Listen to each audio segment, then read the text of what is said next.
Buenas tardes a toda la audiencia de Todos los Fuegos por AM740 Radio Rebelde.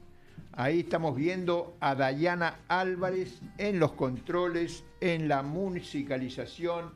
No nos mira porque está concentrada. Muy concentrada en su tarea, pero nosotros la saludamos lo mismo. Obvio, es una profesional, por es eso una profesional. Tiene ese compromiso. Claro. Y acá, que ya lo han escuchado, está Javi Rodríguez. ¿Cómo va? Buenas tardes. Y acá estamos, bien. Una tarde rara, ¿no? Sí, hace calor, está fresco, hay humedad, no se sabe. Son las 6 de la tarde y hemos dado el clima, no con la precisión que dan los programas profesionales 100%, pero nos manejamos, ¿no? Nos arreglamos con esto. Nos arreglamos. Bien. ¿Y por dónde se puede escuchar Todos los Fuegos? Todos y todas los y las oyentes, además de que nos están escuchando ahora mismo, también pueden hacerlo a través de las distintas redes que tenemos. Por YouTube nos pueden encontrar por Todos los Fuegos Radio, todo junto, @Todos los Fuegos Radio. Lo mismo pasa en Instagram, ponen @Todos los Fuegos Radio y ahí nos encuentran. Y en X, que anteriormente era Twitter, nos buscan con @F_Fuegos. F_Fuegos. Si nos quieren mandar mensajes por WhatsApp, tenemos que nos pueden enviar al 54911 2690 8496. Bueno, vamos a estar leyéndoles a todos y a todas. Bien, y por si a alguno se les propone, porque viste que el 740 es década par y todas las demás radios son décadas impares. Es verdad. Tenemos otra 1570, década impar. Y los invitamos, y las invitamos a toda la audiencia a suscribirse a nuestro canal de YouTube. Sí, ahí como dijimos, ¿no? @Todos los Fuegos Radio.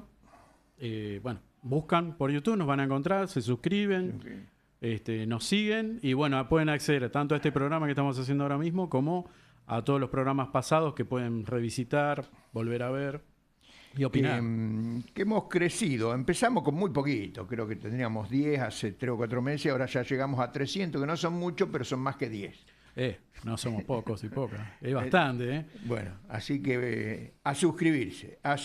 Bueno, antes del editorial, vamos a tener que dar una información, más que una información, una condena más a este gobierno, porque se han tirado nuevamente con Cuba. Entonces, la solidaridad con Cuba repudia la decisión de YPF contra Cubana de Aviación.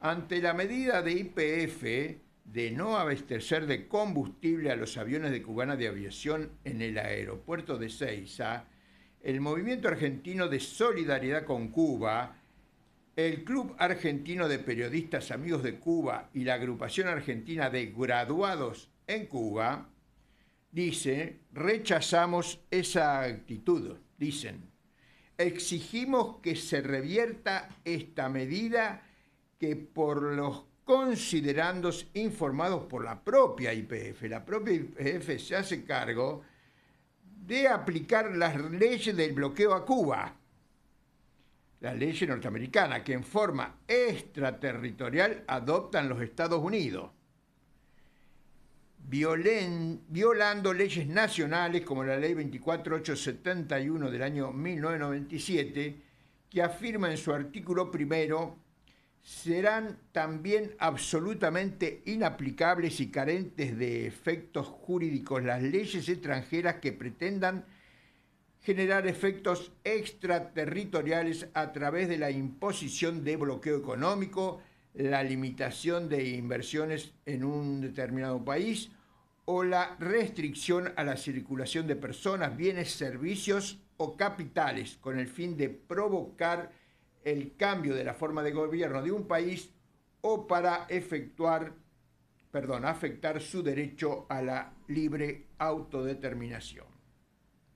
Aplicar a Cuba sanciones apoyándose en leyes norteamericanas por motivo que no representan los intereses no solo de Argentina, sino de Latinoamérica y el mundo, y que han sido repudiadas en 31 oportunidades, 31 años, no sé si todos consecutivos, pero casi todos, en la Asamblea General de las Naciones Unidas, solo implica entregar nuestra soberanía a los Estados Unidos de Norteamérica. Un paso más. Un paso más, pero grave, siempre son graves los pasos que dan esto. Esta decisión de atacar a Cubana de Aviación no puede ser desligada del arribo a la Argentina este año de connotados miembros y funcionarios norteamericanos, relacionados directamente con las organizaciones terroristas anticubanas de Miami. Tanto que habla de...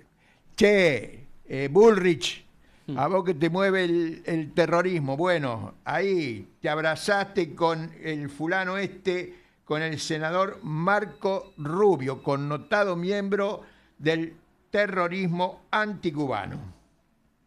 Por eso repudiamos la decisión de YPF de negar cargar combustible a las aeronaves de Cubana de Aviación Sociedad Anónima y exigimos que se revierta inmediatamente esta situación. Y firman el comunicado el 2 de mayo el Movimiento Argentino de Solidaridad con Cuba, el Club Argentino de Periodistas Amigos de Cuba y la Agrupación Argentina de Graduados en Cuba. Esto es una actividad, la agrupación, los graduados en Cuba son una actividad totalmente solidaria de Cuba, de la República de Cuba, con los jóvenes argentinos y argentinas. Aparte ya a esta altura una cuestión absolutamente anacrónica, sin sustento, más que es convertirse en eso, ¿no? En lacayo, una vez más, de Estados Unidos.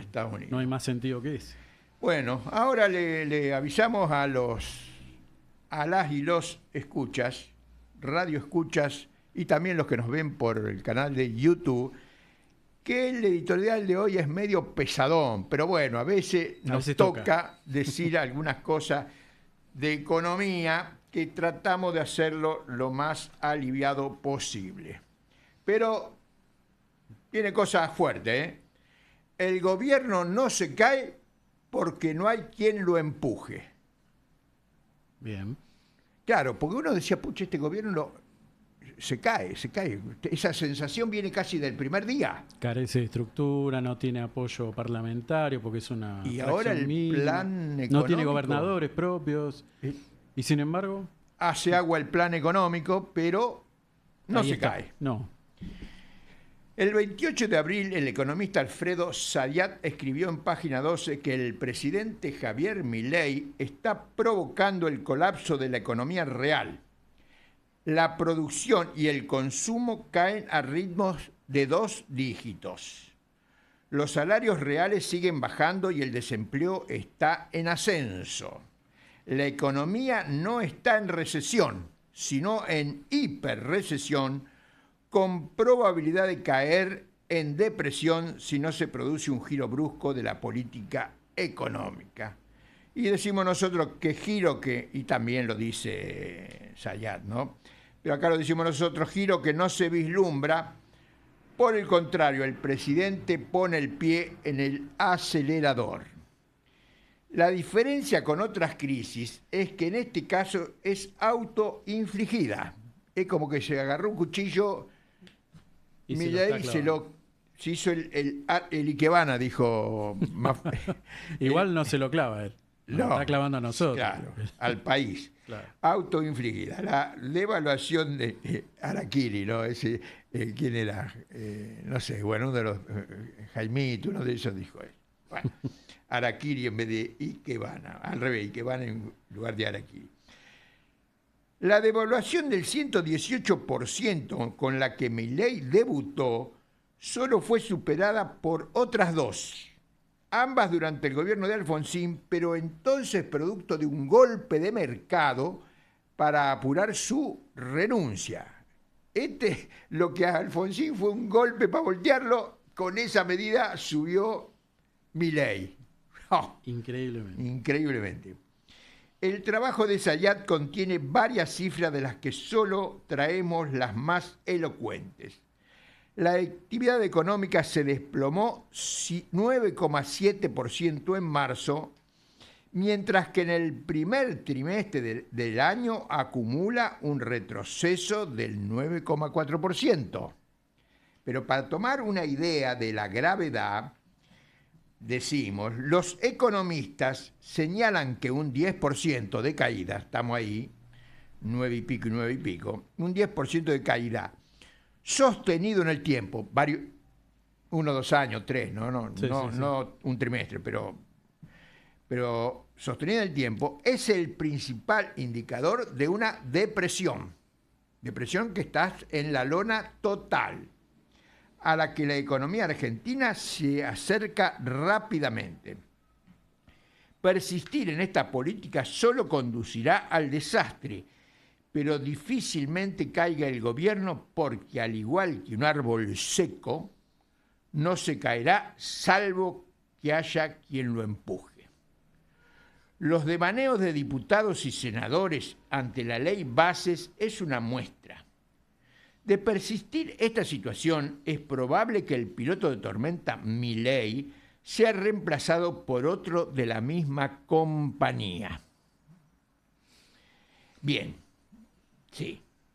El peronismo oficial no quiere, y gran parte de su militancia la hemos tratado con algodones a la militancia peronista en este programa, pero bueno, algún día sí lo tenemos que decir.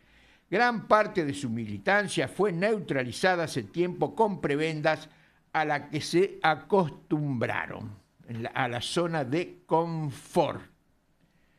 Un status quo, podríamos decir, de alguna manera. Pero bueno, uno piensa que le va a salir en algún momento eso que tienen en la historia, pero bueno, hasta ahora no se vio. Hasta ahora no lo estamos viendo. La mayoría decimos, no todo. Hay gente que... No, por supuesto.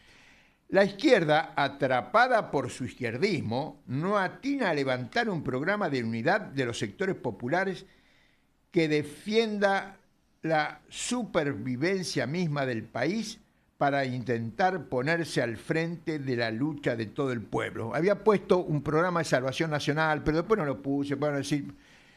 No, la burguesía ya dijimos, la burguesía es la que está haciendo esto, entonces un programa de salvación nacional es en contra de la burguesía. Pero a veces el esquema cerebral no permite introducir nuevas ideas. Bueno, ahora saltamos a otros economistas. Y subtítulo, fuga de divisas y desindustrialización. El mismo 28 de abril, en el mismo diario, página 12, la periodista Mara Pedrasoli analiza un reciente informe de Cifra, que es de la CTA, y el informe es de Basualdo y Manzanelli, dos grandes estudiosos del tema.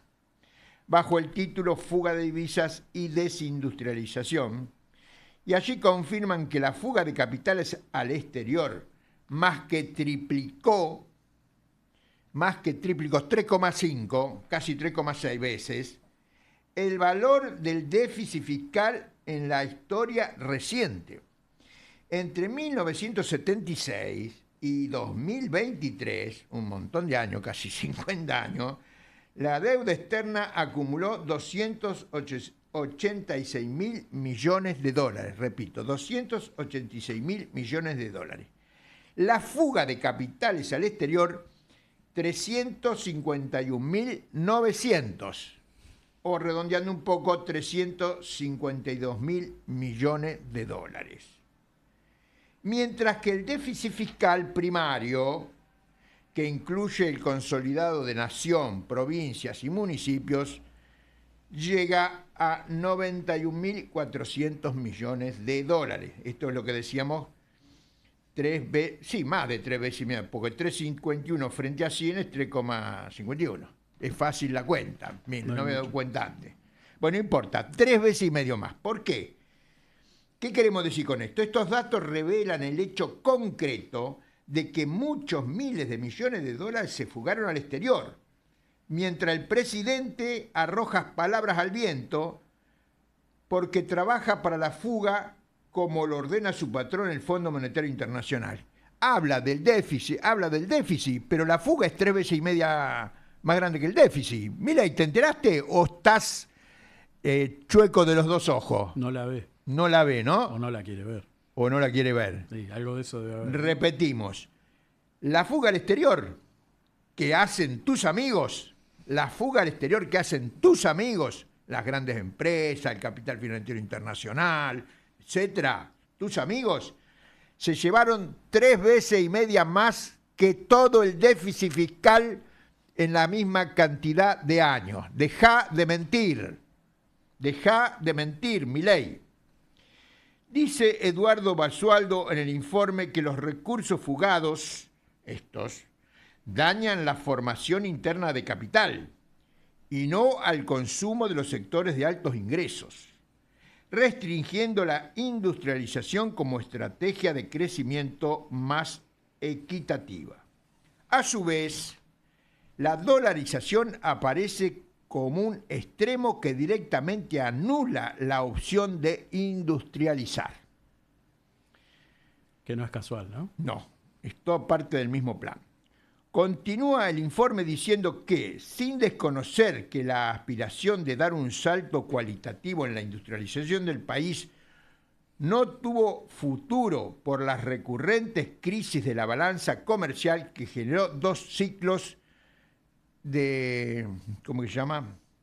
Lo dice en inglés, pero no me lo aprendí. 2 ciclos de estancamiento y crecimiento. And go. Stop and go. Stop and go, sí. Stop and go. Pero acá estamos en la Argentina.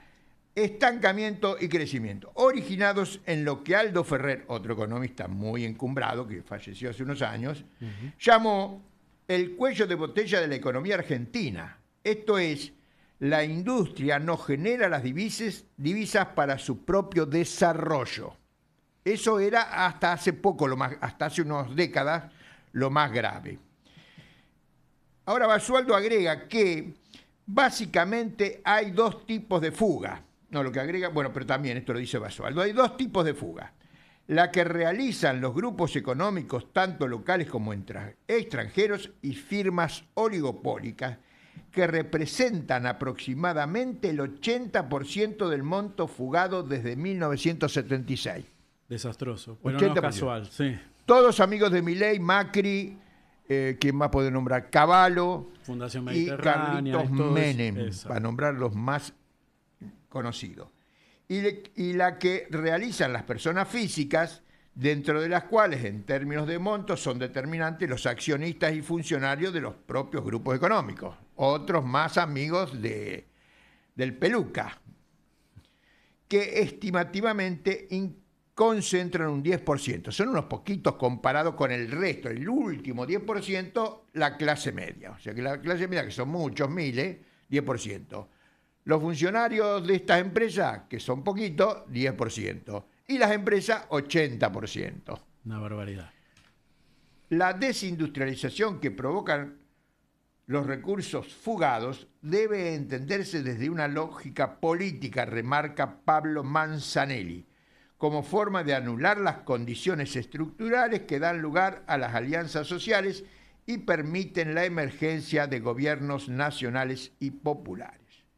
Aún así, advierte que la fuga de capitales no es exclusiva de las experiencias de gobiernos neoliberales, sino que afectó a todos los gobiernos desde 2003 en adelante. Nosotros, acá en el libro La Revolución Industrial en la Argentina, publicamos como anexo un artículo que habíamos hecho en 2014, donde mostramos que efectivamente la fuga de capitales, si bien menor que en el gobierno de Macri, era importante.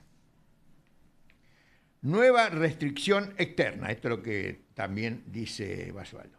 El trabajo reafirma 2 transformaciones que fueron definitorias en la insuficiencia crónica de divisas. La primera de ellas es la fuga de capitales locales al exterior, que no solamente es decisiva como integrante de la restricción externa. La restricción externa se entiende que acá la economía argentina depende mucho de los dólares, y no hay dólares, y encima se los llevan. Exacto. Sino también en la conformación del nuevo patrón de acumulación de la valorización financiera. Sí, esto se lo llevan de todas las maneras a vida y por haber. Y la segunda es que el proceso de obtención de un saldo positivo y creciente de largo plazo en la balanza comercial, Basualdo le cambió un poquito el orden de las palabras porque no se entendía bien. O tiene esa forma de escribir Basualdo que a veces te confunde. Sí, pero bueno, acéptelo, Eduardo. Además tenemos la misma edad, así que podemos hablar un poco de tú a tú, ¿no es cierto? Sí, tranquilamente. Y la segunda es que el proceso de obtención de un saldo positivo y creciente de largo plazo en la balanza comercial, esto es lo bueno, pero esto bueno, se interrumpe debido a que el mismo se ve superado por la fuga de capitales locales al exterior. O sea, la balanza comercial da positivo, pero la fuga es el doble. Sigue sin cerrar los números. No. No funciona. Que en nuestros días prácticamente lo duplica. Además, como complemento del regalito que nos traen, la sub- y sobrefacturación de exportaciones e importaciones, respectivamente, subfacturación de exportaciones, sobrefacturación de importaciones, también puede leerse como parte de la estrategia de fuga de divisas. La restricción externa basada en los problemas del estancamiento, crecimiento, del stop and go, pudo ser superada a partir de los años 83-84, pues desde ese momento el saldo comercial fue positivo, salvo en años excepcionales. Nosotros, que no somos economistas, pero sí militantes políticos, decimos: lo que nosotros vemos, que las condiciones de ilegitimidad política existente en esos años, que crecieron a partir de la dictadura de Onganía en 1966, sí, Cordobazo y el auge revolucionario, chocaban con la base económica, resolviéndose este choque, como bien indica el informe, por la interrupción de la segunda etapa de sustitución de importaciones por parte de la dictadura de 1976. Bien. Tenemos respeto por quienes han estudiado seriamente y durante años el problema de la industrialización y la dependencia. Por eso nos apoyamos en sus análisis económicos, pero no podemos dejar de plantear nuestra visión política sobre la causa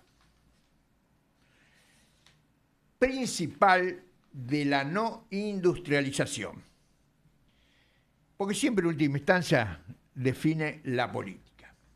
La no industrialización y del actual proceso de desindustrialización y de la dependencia argentina.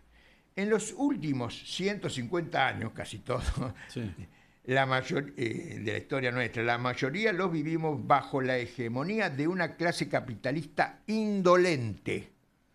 Esta palabra, ¿sabes de dónde la saqué? Indolente. De un tal Adam Smith. Precisamente, un escocés. Sí, un visionario, ¿no? Hablando de los terratenientes, porque acá la ideología predominante en la clase capitalista argentina proviene de los terratenientes. Es una clase indolente, decía Adam Smith, de los terratenientes ingleses. Sí, sí. Y de los de acá también. Porque no, hacen más o menos lo mismo. Aparte, no en vano tenían ese vínculo, ¿no? Claro. Precisamente. Una clase capitalista indolente que no alcanzó a tener conciencia de nación, que no quiso arriesgar sus capitales para industrializar el país, para hacer de Argentina uno desarrollado. En los relativamente breves periodos que se intentó el camino de la industrialización, fue por imposición de la situación internacional, la crisis del 29, o por cuestiones ideológicas durante el primer peronismo, los militares nacionalistas. Sí. Pero la debilidad histórica fue la ausencia de una burguesía revolucionaria. Revolucionaria en el plano de la burguesía, ¿eh? Sí, no sí, le estamos pidiendo que hagan el socialismo a la burguesía. No, que hagan un país capitalista desarrollado. Claro, con proyección, vamos a decirlo. que era posible. Bueno, eso está en el libro, está bien explicado. Ahora vamos a hablar de eso.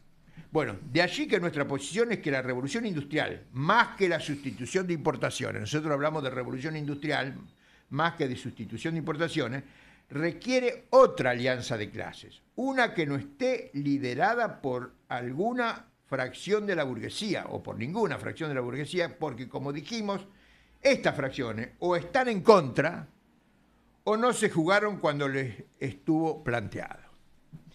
Una verdadera revolución industrial tiene que ser protagonizada por el pueblo trabajador en su acepción más amplia, es decir, todos los que viven de su trabajo. Estos son la clase obrera y los amplios sectores llamados clases medias, porque el dentista me dijo, no nos digan pequeña burguesía, porque uno no me gusta, me dice. Bueno, ¿cómo querés que te llamemos? Clase media. Vamos con esa concepción. Amplios sectores, sí, son nuestros amigos, o sea, y además, que uno viene de la clase media, así que... Es decir, el pueblo argentino, con su diversidad de etnias y géneros. A la fuerza política que lo represente, a este sector, a la fuerza política que represente a la clase obrera y las amplias clases medias, la vemos organizada en un frente por la independencia nacional de los distintos agrupamientos políticos y sociales. En la coyuntura, impulsamos la huelga general para empujar el árbol seco de Milei. Y en lo estratégico planteamos la revolución industrial y la formación de un verdadero frente por la independencia nacional y la liberación social. Bien. Bueno, ahí hay varios elementos, ¿no? Sí. Bueno, que en parte es algo de lo que siempre venimos charlando. Sí. Sí, lo único que yo dije, bueno, dos estudiosos del tema fortalecen lo que uno viene opinando. Uno que por ahí es medio intuitivo, algo leyó, pero bueno, esta gente que dedicó su vida a estudiar esto, está diciendo lo mismo, salvo esta diferencia que tenemos que hemos planteado acá. Sí. Pero desde el punto de vista económico, estamos viendo lo mismo. Estamos viendo lo mismo. Bueno, estos temas también deberían ser material de discusión, ¿no? De las izquierdas y de los espacios populares. Ahí, en todo caso, mencionar nomás, después lo seguimos hablando, pero que el próximo martes 21 vamos a estar presentando tu libro, así que desde ya vamos avisándole a todos y todas los y las oyentes para que sepan, la revolución industrial en Argentina lo vamos a estar presentando. ¿En tu barrio? Sí, no sé si es mi barrio. Bueno, más o menos. Sí. Lo vamos a estar presentando en el Club La Cultura del Barrio, que se ubica ahí en Murillo 957. Sería Murillo y Serrano para quienes quieran, para quien por ahí se ubican. Vamos a estar esperándoles a todos y a todas. Va a haber un panel para debatirlo. Y bueno, obviamente lo pueden llegar ahí a adquirir para la discusión, porque creo que hay un poco de eso, ¿no? Que sea parte del debate que nos tenemos que empezar a dar los espacios populares, sindicales, revolucionarios, sí. No, yo me entusiasmo un poco fácil, pero está habiendo respuesta un poco más de la que esperaba. Bien. Y adelantamos que tenemos dos invitados de primera línea, Uno conocido acá por todos nosotros, ustedes, que es Horacio Robelli, y el otro que es mi hermanito menor, que se llama Gerardo de Santis. Menor de edad, no menor de... Menor de edad porque, que yo. Claro, porque después también, ¿no? Él tiene sus conocimientos, sus estudios. No, sí, menor de edad, no. Solamente Él estudió, es licenciado en Economía. Y es profesor en la universidad, dirige un centro de investigación, ¿no? Tiene su currículum. Y me ha dicho el otro día, yo soy más conocido que vos en La Plata. Bueno, está bien. Bueno, bien por él. Bien por él. No vamos a competir con eso. No, pero entre charlas así de hermano con hermano, de entre casa, sí. le macheteé todo lo que me decía. Eso está, toda la parte operativa de la revolución industrial, el macheteo de Gerardo. Muy bien.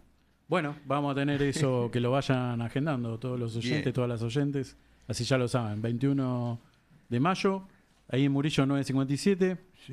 Les vamos a estar esperando.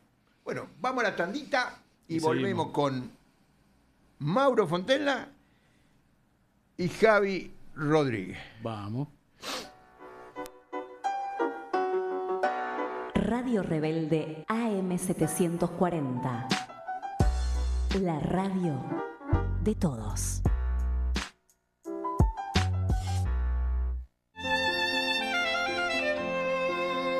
La mañana del domingo. La mañana de Juan Domingo.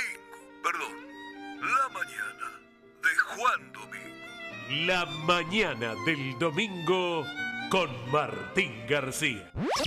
La mañana del domingo. Todos los domingos de 10 de la mañana a 2 de la tarde.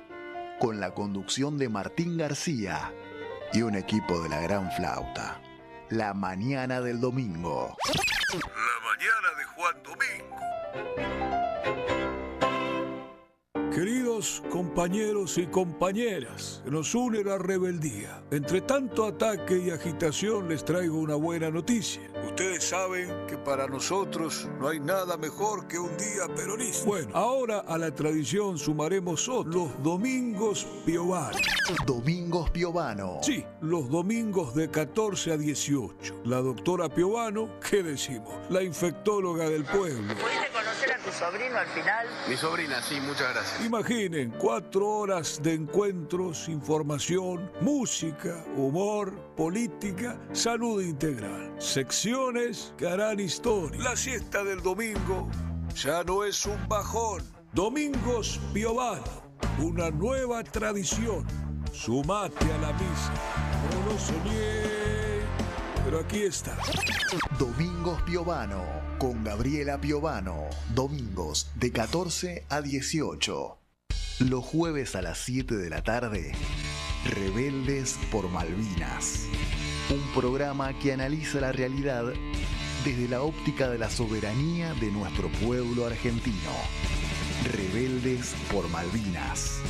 Jueves de 19 a 21. Para que seamos de una vez por todas libres de toda dominación extranjera.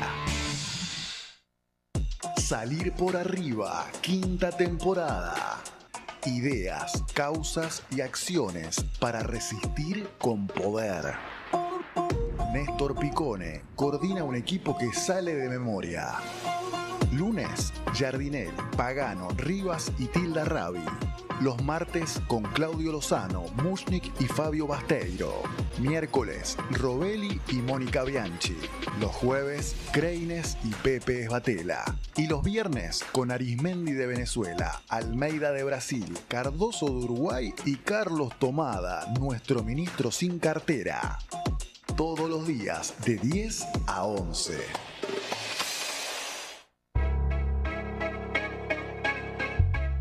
Ya escuchás La Rebelde, ahora también nos podés ver.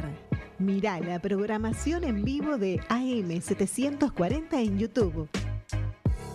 Nos buscás como Rebelde Radio 740. Te suscribís y ves en vivo todos los programas de La Rebelde. Ya escuchás La Rebelde, ahora también nos podés ver.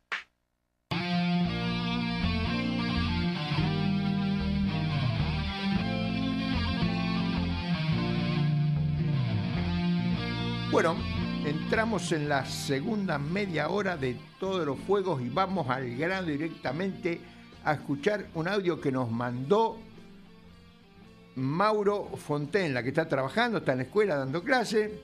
No retés a los chicos, no les grités mucho, enseñá la historia.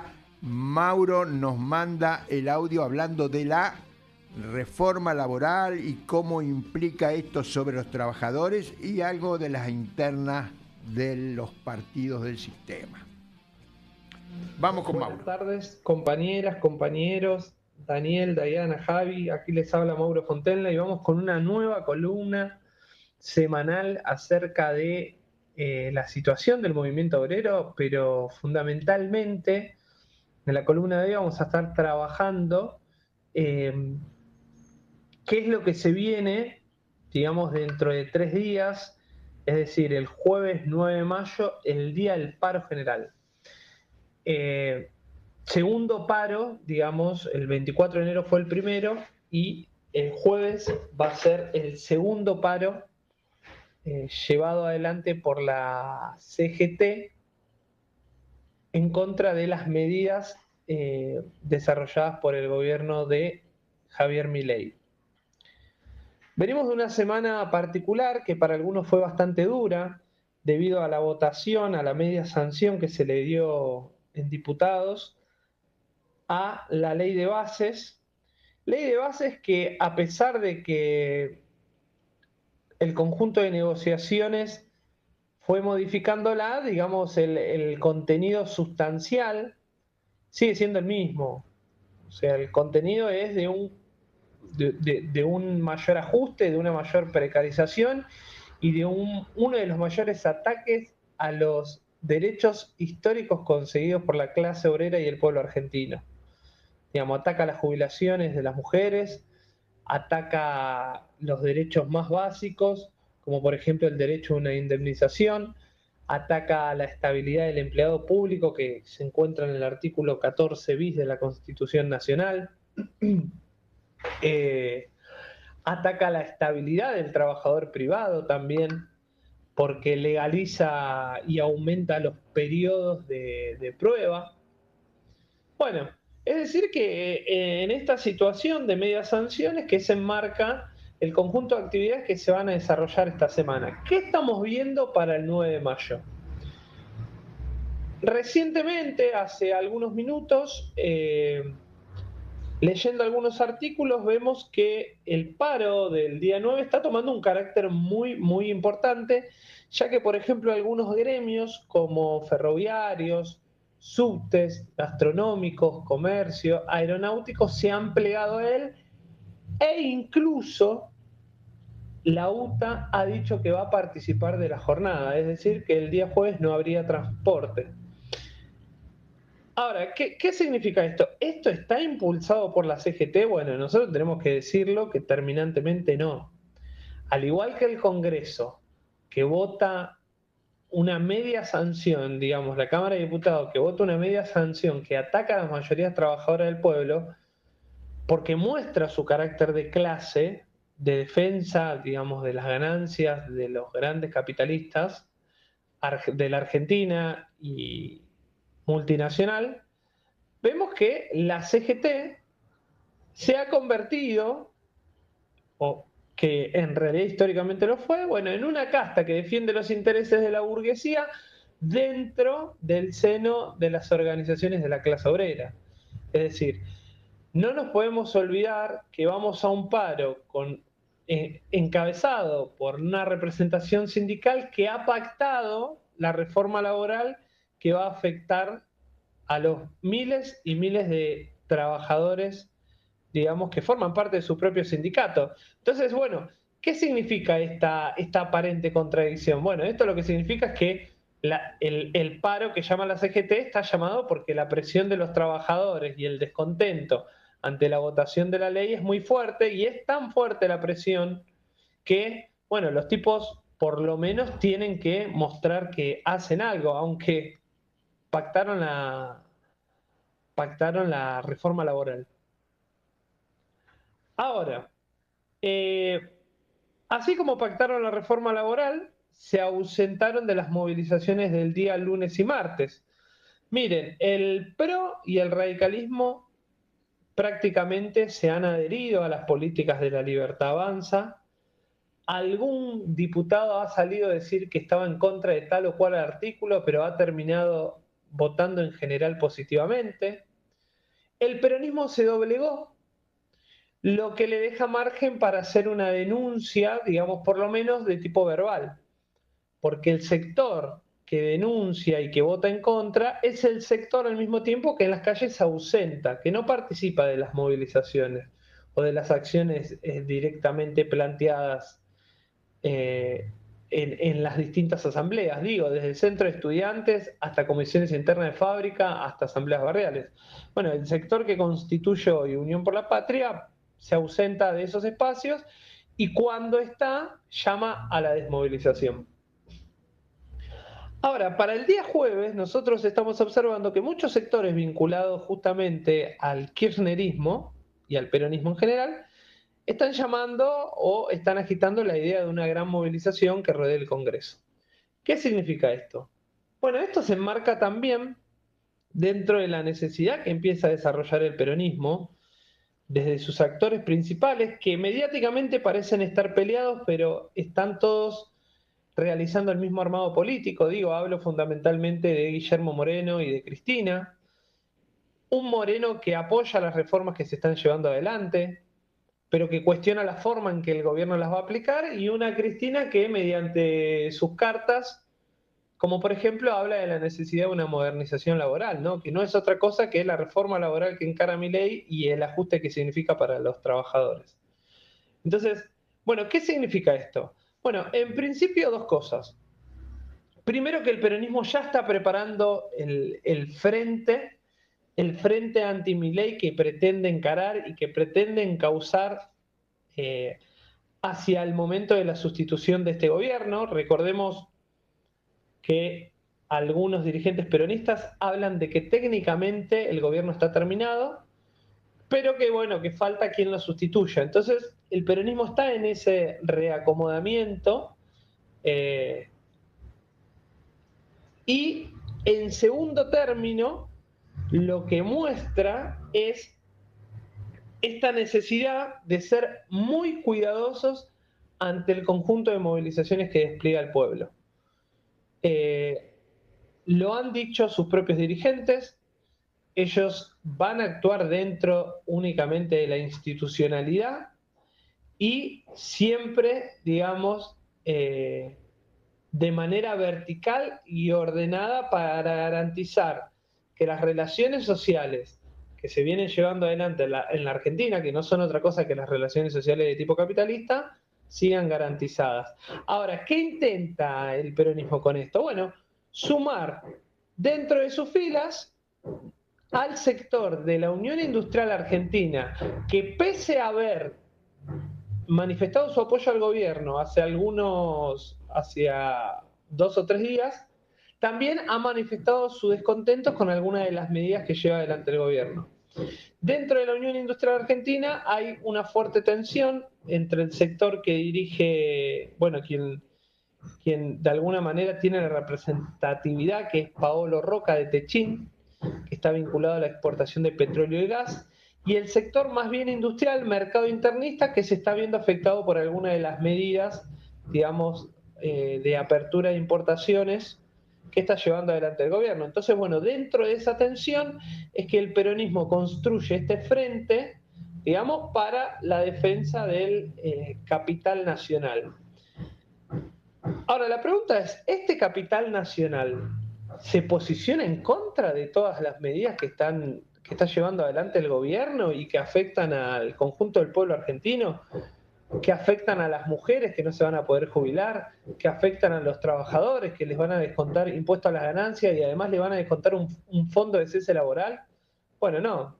En esto tenemos que ser claros. A pesar de las discrepancias que haya entre estos sectores del capital, hablo del capital financiero internacional y de la burguesía local, ambos sectores apoyan y reivindican la necesidad de que se lleven a cabo este conjunto de reformas, que no es otra cosa que la precarización total de la vida y de todas las actividades que realizamos. Entonces, ¿podemos tener alguna expectativa en que alguno de estos sectores vinculados a los partidos tradicionales y al capital nacional puedan resolver la situación? Bueno, nosotros consideramos que no. Consideramos que la única manera de resolución positiva para el conjunto de nuestro pueblo es justamente la organización y la coordinación de todos y todas aquellos que quieren salir a luchar de manera democrática, de manera combativa, y aquellos que están pensando hoy en día en la necesidad de organizar la huelga general que necesitamos. Y en esto tenemos que ser muy categóricos. No podemos esperar de la CGT o de la CTA la huelga general con las características que nosotros consideramos correctas. Esa huelga la vamos a tener que organizar nosotros, llevando a cabo en cada espacio en el que participamos la necesidad de la coordinación, la necesidad de la organización y la necesidad de participar activamente y de empezar a plantear que de esta salimos únicamente de manera colectiva. Tenemos que romper el individualismo reinante, empezar a plantear la necesidad de organizarnos y empezar a coordinar las acciones necesarias para llevar adelante la huelga general. Cada día que el gobierno de Milei sigue manejando la cúpula del Estado es un día donde todos los trabajadores perdemos derechos. Perdemos derechos ante la inflación, perdemos derechos ante las votaciones que se dan en el Congreso y perdemos derechos ante cada acción que realiza el gobierno que no tiene otro objetivo que transformar esta Argentina en una plataforma para 100 empresas que extraigan materia prima y alimento y no mucho más. Entonces, empecemos a pensar de qué manera vamos a organizar la huelga general que necesitamos para devolverle la dignidad a nuestro pueblo y para terminar con las injusticias que este gobierno vino a profundizar. Bueno, ahí estábamos escuchando a Mauro. Bueno, tiró un abanico bastante amplio de cosas, porque lamentablemente el problema es bastante profundo, digamos, porque si hay algo que queda claro en todo esto, para mí por lo menos, es el hecho de saber que Milei, que es un muñeco, ¿no? Claramente es un tipo que más allá de que podamos discutir o no sus cualidades o sus facultades mentales, lo que hay ahí de fondo es una suerte de mascarón de proa del que se están sirviendo distintos partidos, del que se están sirviendo todo el sector empresarial local y también multinacional, ¿no? Que tiene presencia aquí, aprovechando que el tipo, él y los que lo acompañan, las que lo acompañan, para tratar de meter un montón de, como mencionaba Mauro, ¿no? Un montón de reformas antidemocráticas, antilaborales, antisociales, ¿no? Sin que, digamos, esto, digamos, le tiemble el pulso a nadie.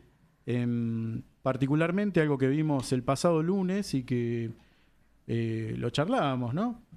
El pasado lunes tuvieron lugar las sesiones para discutir en diputados esta nueva versión, ¿no? Lo que se plantea ahora como la ley bases, pero que sabemos que es lo que anteriormente era el proyecto de ley ómnibus y que viene a ser refrendar de alguna manera lo que es el viejo DNU, ¿no? Con el que arrancó Milei en su momento, tratando de descabezar toda estructura social, cultural, laboral y particularmente económica de lo que es el entramado social argentino.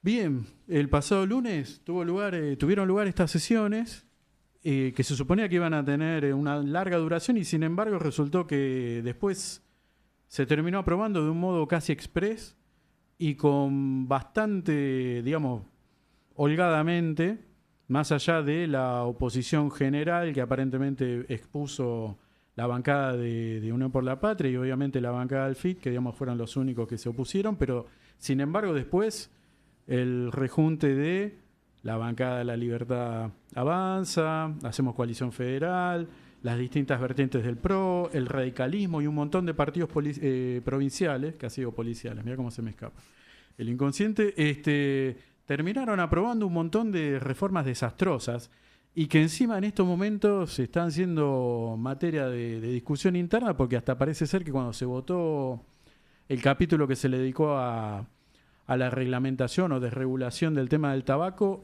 hubo algún tipo de fraude en la cantidad de votos, porque hay una cantidad de votos asentados que difieren de lo que se votó en vivo en el momento. Así que bueno, ahí ya hay un tema para demostrar un poco también. también. ¿El resultado? Se suponía que de las tres posiciones que son a favor, en contra y abstenciones, había ganado por poco, pero había ganado la de a favor. Pero resulta que ahora cuando se están reviendo ese tipo de cuestiones, da un triple empate en 80, aproximadamente. Lo cual, porque o sea, entre lo que se dejó asentado, pero lo que después se ve en las actas, hay gente que no votó con el botoncito, sino que lo que hizo es dio su voto a viva voz, para decir afirmativo, negativo, abstención. Pero parece ser que entre lo que se registró de eso y después lo que quedó asentado en las actas no es lo mismo. Pero esta que es una parte de la ley. Claro, se metió. A ver, vuelvo a decir esto, ¿no? Lo que este nuevo intento de tratar de meter un paquetazo de medidas es una especie de versión light de lo que había sido en su momento el proyecto este de ley ómnibus, que eran como 600 artículos. Bueno, acá achicaron y trataron de decir, bueno, mira, lo más sustancial es esto. Y están metiendo igual un bodoque como de 200.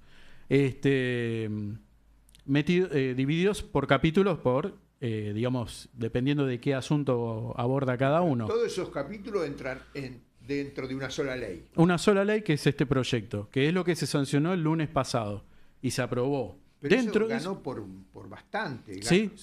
Ganó 246 a 208, una cosa así. Claro, porque, o sea, bueno, no tanto, pero... Lo que tuvo fue 2 etapas el tratamiento. Primero se discutió la cuestión de si se iba a tratar o no. Cuando se acordó tratar o no, ahí hubo una pequeña artimaña que hicieron, que fue proponer si se discutía por capítulo o por artículo. Si se discutía por capítulo, cada capítulo tiene una cantidad de artículos y considerandos, que eso podía ir haciendo bien, ver artículo 1, inciso A, artículo 1, inciso B, y así podíamos haber llegado a estar de modo maratónico ahí. De hecho, se planteaba que iba a pasar algo así. Pero al inicio de la sesión, una de las cosas que se propuso, que planteó Martín Menem, fue directamente hacer tratamiento por capítulos. Entonces era, bueno, capítulo 1... a favor, en contra, se podían hacer consideraciones, que es lo que pasó ahí, pero después se terminaba haciendo una votación. Pasaron todos los capítulos.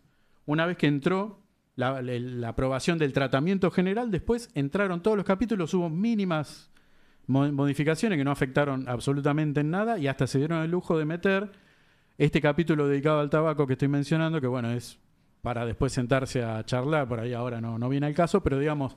el lobby del tabaco, con gente de Masalín y demás, metieron una legislación que obviamente les beneficia, pero hubo una votación bastante discutible y que de momento se está esperando una explicación formal de parte de Martín Menem respecto del resultado, porque si no se puede llegar a judicializar, porque básicamente estaríamos hablando de una estafa, ¿no?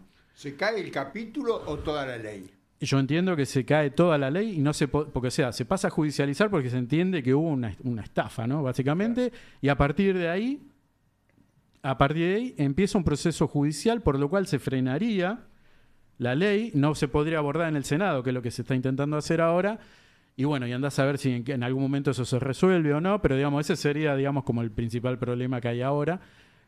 Y la pregunta de todo esto es, ¿por qué el problema no es que estemos movilizados todos y todas, ¿no? Ese debería ser el problema, ¿no? Que hubiese un nivel de movilización popular, social, sindical, ¿no? De todos los ámbitos, que lamentablemente no se vio el lunes pasado. El lunes pasado, que más allá que había una leve llovizna, la verdad éramos muy pocos. No llegábamos a cubrir ni la plazoletita que está al frente del Congreso. Bastante discutible, ¿no? ¿Qué pasó ahí? Se han visto, hubo una ausencia notoria de bastantes sectores políticos. No hubo ni siquiera necesidad de cortar las calles, no se pudo cortar Callao, no se pudo cortar Rivadavia, que es lo que normalmente uno hubiese supuesto durante este tipo de situaciones. La cuestión es que, bueno, metieron este proyecto, lo sacaron, ahora se supone que mañana, a más tardar el miércoles, debería empezar el tratamiento en comisiones previo al ingreso al Senado, porque ¿qué es lo que se quiere hacer ahora? Tratar de, como salió el proyecto de ley, que ingrese para la discusión del Senado, pero primero tiene que entrar en las respectivas comisiones. Se busca hacer un tratamiento express porque se acuerdan todos y todas, que ya lo había dicho el propio Milei, que su proyecto es que el 25 de mayo, en ocasión de los festejos, se haga, digamos, el lanzamiento, ¿no? De esta nueva, como este supuesto nuevo pacto social o algo así, por así decirlo, ¿no? Que viene a ser el proyecto de ley bases y demás. Sin embargo, bueno, en lo que estamos a partir de ahora, en función particularmente de lo duro que tiene que ver con los capítulos dedicados a lo sindical, algo ya estuvo diciendo Mauro, no lo vamos a repetir, pero digamos, básicamente avanza encima de toda la legislación existente actualmente. Incluso, por ejemplo, el capítulo dedicado a todo lo que es las liquidaciones por despido, ¿no? Indemnizaciones, el tema jubilación, ¿no? Bueno, y un montón de otras cosas que son bastante preocupantes, pero que pasaron sin mayor niveles de preocupación en general. Y yo tengo la impresión de que el grueso de la población no lo registró esto todavía. Del lado del peronismo hablan de que supuestamente ellos más o menos deberían tener peronismo y aliados, ¿no? Bueno, Unión por la Patria y aliados, con los que llegarían normalmente a la cantidad de votos como para poder dar de baja la ley, o cuanto menos, si rechazan alguno de los capítulos o de los artículos, obligarían a que tenga que volver eso a la Cámara de Diputados y empezar de vuelta, ¿no? 37 votos, ¿no? Tiene que llegar a 37 votos, se supone que la propia Unión por la Patria tiene 33. Pero hay algunos que están medio colgados. Hay gente que está, porque lamentablemente la política burguesa nos lleva a esto, ¿no? A gente que está sentada esperando que lleguen los WhatsApp, que lleguen los mensajes o las llamadas que de repente traen propuestas, ¿no? Negocios, acuerdos y todo eso. ¿Qué es lo que sabemos? Que el jueves vamos a tener aparentemente un paro general, según Daer, según Héctor Daer. Él dijo, va a ser un parazo, habló de esto, aunque hasta ahora en ningún caso se habló de movilización, solo se habló de paro. Eso es todo. Ya sabemos que la ocasión anterior fue relativamente una cuestión más tirando a dominguera. Y por ahora no se viene hablando de ningún nivel de movilización en general ni nada. No, pero el 24 hubo movilización. Claro, pero no fue una movilización convocada en sí en calidad, digamos, de conflicto. Lo que hubo fue una movilización de gente que marchó hasta el Congreso y que en el momento que, digamos, aparecieron las columnas más nutridas, lo que fue esa suerte de escenario de la CGT se desmontó enseguida, ¿no? La cuestión acá es esto. Salvo hoy a la mañana, a todo esto mencionar que estamos en medio del lanzamiento de un montón de medidas, sin embargo, de parte del sindicalismo un poco más combativo, por lo menos podríamos definir, de ciertos sectores, por ejemplo, el caso de la gente del SUTNA. Estamos viendo, justo mientras estamos hablando aquí, estamos viendo por la tele el conflicto que se está generando en Atucha. Sé que están los trabajadores de la industria aviaria. Hoy a la mañana tuvo lugar una asamblea de aeronáuticos gigantesca, porque otra de las cosas que sancionó el DNU fue, esta ley es la posibilidad de privatización de un montón de empresas estatales. Bueno, todos estos sindicatos están convocando a la movilización. Están llamando a la movilización. O sea, sí, y no solo eso, sino que, digamos, como el caso de Aceiteros la semana pasada, que ya han llamado a movilizar y a formar parte de planes de lucha que se sostienen en el tiempo con la idea de llegar al 9 en situación de movilización y de conflicto. De todas maneras, de parte de la CGT misma, todavía no escuchamos ninguna convocatoria en sí a la movilización, solo se habla de paro o parazo o de una demostración. Bueno, hoy a la mañana escuchamos igual a la gente de la UTA, esto lo mencionaba Mauro, que confirmaba algo que, digamos, puede hacer plausible la existencia del paro, que va a haber un paro de subte, de colectivos, de trenes, ya lo sabemos, así que bueno, digamos, eso sería como la base para todo esto. Ahora faltan un montón de otras cosas, ¿no? Falta pensar en cortes y piquetes de calles y los accesos a las distintas ciudades, no solamente Buenos Aires, ¿no? Debería haber movilizaciones en todo el país para que esto, digamos, tenga realmente sentido, forma de paro. Uno se pregunta, obviamente, bueno, porque todos sabemos, todos y todas sabemos el juego que lleva por otro lado lo que es la dirigencia sindical, particularmente de la CGT, ¿no?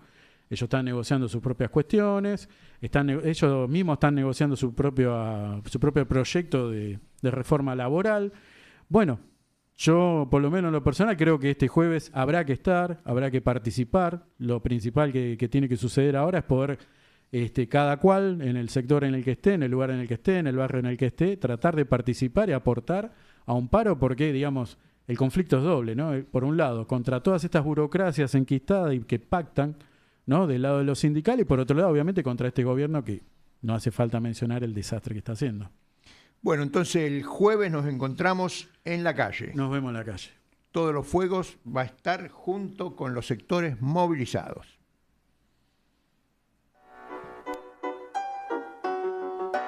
Radio Rebelde AM740. La radio de todos. ¿Cómo se hizo millonaria la familia Macri? 1982. Estatización de la deuda privada del grupo Macri por parte de Domingo Cavallo durante la dictadura militar. 1983. 1989. Contrato entre Mauricio Macri y Juan Carlos Rousselot para la construcción de las cloacas de Morón. 1991. Contrabando de autos de la empresa Sebel, presidida por el señor Mauricio Macri. 1991. El escándalo de Manliva, 1995. Decreto de Domingo Cavallo, que se llamó Decreto Sebel, por el cual se condonaba la deuda de 450 millones de dólares como consecuencia del contrabando que se había hecho. La fuga de capital de las empresas Sideco, Sogma Americana, Correo Argentino, todas del grupo Macri por más de 50 millones de dólares. 2016. Y tenemos los Panama Papers, el Correo Argentino, Avianca, Autopistas del Sol, Odebrecht. Esa famosa riqueza del grupo Macri no se hizo ahorrando monedas en una alcancía. Alcira Argumedo, luchadora indispensable, una rebelde. El viernes es el día de la conjura más rebelde de la radio. Conjura Rebelde, con Felipe Ficina, Giselle Muñoz y Emiliano García Blaya. Escúchalos de 14 a 17 por Radio Rebelde, AM 740. Y aunque dicen en caminos flores de mi vida, yo sé que ustedes recogerán mi nombre y lo llevarán como bandera a la victoria.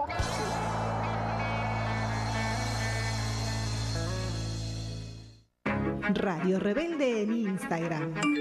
Nos buscás como Radio Rebelde 740 y conectás con toda nuestra programación. Ahora también en Instagram.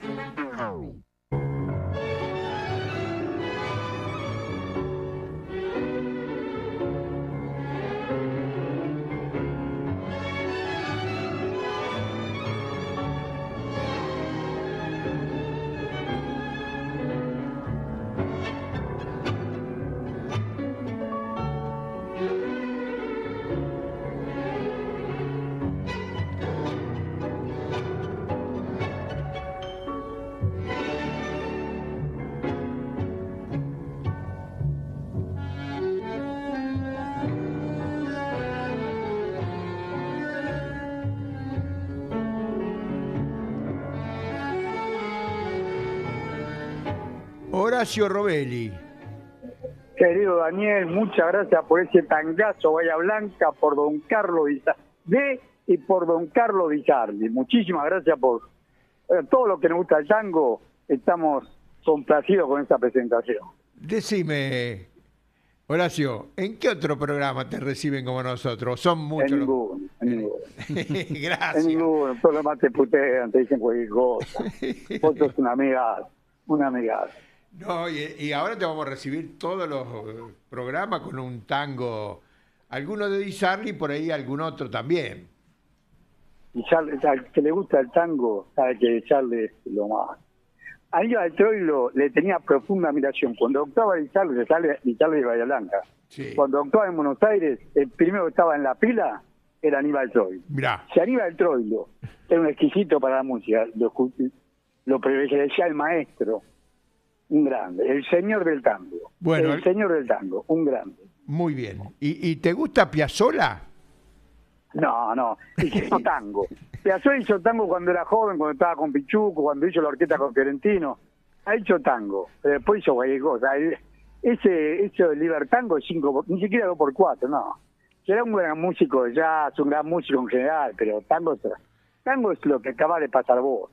Ves ese compás, esa cadencia, ese 2x4 limpio, nítido, transparente. Uno escucha a Bahía Blanca y siente que se le moja que el agua te moja los pies. No es sublime, sublime. Bueno, tenemos, si te dejamos hablar de tango, hablar más que de economía.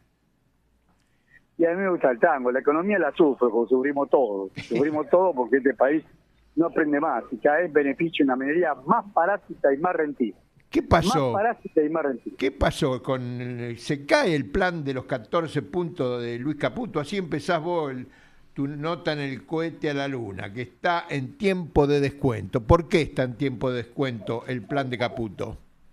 Porque ellos necesitan dólares como el agua. No saben si van a poder pagar todos los compromisos este año. Recordemos que este año, a partir de julio de este año, hay que pagar el capital de los bonistas, la deuda que había renegociado Martín Guzmán, había renegociado el 31 de agosto del 2020, tenía un periodo de gracia para no pagar el capital, pagábamos solamente los intereses.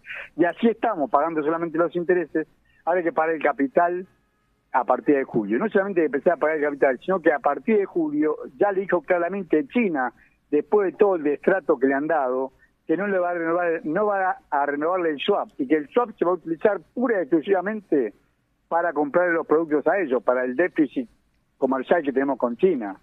Porque este gobierno le pidió a China poder utilizar parte del swap para pagarle al fondo, ¿no es cierto?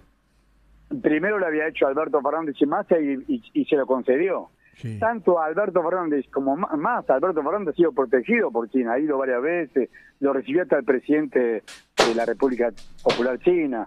Alberto Fernández ha sido un privilegiado, no se lo merece, pero ha sido un privilegiado por China. Chile le permitió utilizar los yuan para pagar lo que quisiera, pero a este no. Y a este le ha dicho claramente que estos casi son 5.000 millones de dólares en yuanes que vencen ahora en julio, que lo tiene que devolver. Con lo cual la situación de los muchachos es grave, por eso que van a llorar a Estados Unidos, viajan permanentemente a ver si pueden, le tiran algunos pesos. Y ya Guita Jopinat le dijo que no le va a dar un peso. O sea, el primer factor que tenés en contra es que no te ingresan los dólares y tenés que pagar más. Jopinat es de la segunda del Fondo Monetario Internacional, le dijo que no. Claro. Que no, que es la primera, porque la que está es India Nacimiento, pero es Cipaya, está el servicio de Estados Unidos, que está apuesta por Estados Unidos. Es una vil Cipaya de Estados Unidos, que es la representante del Fondo Monetario Internacional, es el representante en el Fondo Monetario Internacional de los Estados Unidos. Estados Unidos tiene el 16,01% de los votos, el que más votos tiene, y es el único que tiene poder de veto. Ese es Guita Jopinat. Y también a Georgieva la que pone la cara, como siempre. El que maneja, el que le petó a Macri, era el segundo. No era, él decía, de esta mujer no teníamos que enamorar, que era un bicho canasto, mala y horrible, fea. Decían, tenemos que enamorar de esta mujer, que se llama, quien se le petó fue Lipton. Y Lipton era el segundo del fondo, pero puesto por Estados Unidos. Es porque le petó. Y fue Trump en persona el que habló con los presidentes de los otros países importantes, Inglaterra, Japón, que se negaban, de Alemania, se negaban, y se impuso que había que petar a la Argentina. Bueno, entonces... ¿Cuál era el pretexto? Sí, seguí. El pretexto era que si una Argentina caía en la garra del comunismo. Esto a nosotros nos parece una tarta de estupidez. Para ellos como si fuera una verdad revelada. Eso por un lado, tienen que pagar y no tienen plata. Segundo, los exportadores están pisando las exportaciones. Eso está demostrado claramente ahora. Seara, que es la Cámara de Industria Aceitera de la República Argentina, y sé que el Centro de Exportadores Cereales dio el comunicado de cuánto liquidaron en los primeros 4 meses, hasta el 30 de abril. 6.000 millones de dólares, cuando el 2022 se habían liquidado 12.000 millones de dólares. Y le dijo el presidente de Seara y SEC, que se llama Gustavo Idígoras, se lo dijo claramente al gobierno, no se lo mandó a decir, se lo dijo al gobierno, hizo una conferencia de prensa diciendo que el campo, como se autodenominan ellos, iba a liquidar lo estrictamente necesario para cubrir los costos, pero que con este tipo de cambio ellos no estaban dispuestos a exportar. Al tipo de cambio, o sea que piden la devaluación. Piden nuestra devaluación de una moneda y van a exportar seguramente vía, esto no lo puedo mostrar, pero estoy seguro que es así, Cargill va a exportar por Cargill Brasil, por Cargill Paraguay, Luis Drey por lo mismo, Costco lo mismo, todos van a exportar por los países vecinos. A sumarle a eso que China le va a comprar más a Brasil, trigo, maíz, soja, cerdo, más a Brasil que la Argentina, porque Brasil es su socio en el BRIC, es su principal respaldo en la región. El principal respaldo que tiene China en América del Sur, en la parte sur de América del Sur, es Brasil, no es Argentina. Ajá. Entonces, le va a preferir una pregunta, sí. Horacio, que no es de economía, pero los economistas saben de todo un poco. ¿Cómo hacés vos para ocultar, pongámosle, 1.000 toneladas de soja en la frontera? ¿Cómo hacés? La pasan. Todo el mundo ha visto camiones y camiones que van por la ruta 12 o la ruta 14, pasan a Paraguay, pasan así, la pasan. Coimean a los que tienen que frenarlo. A la Pero los que están arriba de los coimeados, ¿no se enteran de eso? Y también debe recibir lo suyo. No, es una ¿Y esa cadena hasta dónde llega? ¿Hasta el presidente llega? A Milei no, porque es incapaz, es tan inútil que ni siquiera creo que se dé cuenta de eso. No, debe llegar a Caputo llega. A Caputo llega porque a Caputo llega. Lo que pasa, bueno, hay cosas que ellos se manejan siempre políticamente, hay cosas que ellos pueden meterse y cosas que no. Y en este caso lo que hacen es no meterse. Dejar hacer, dejar pasar.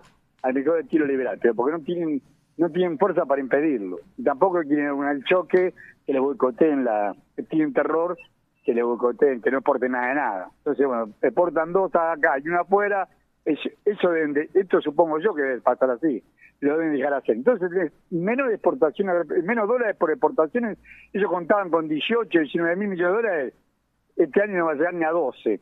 Ellos contaban este año con 18, 19 mil millones de dólares, lo decía Milei cuando hablaba, vociferaba por todo.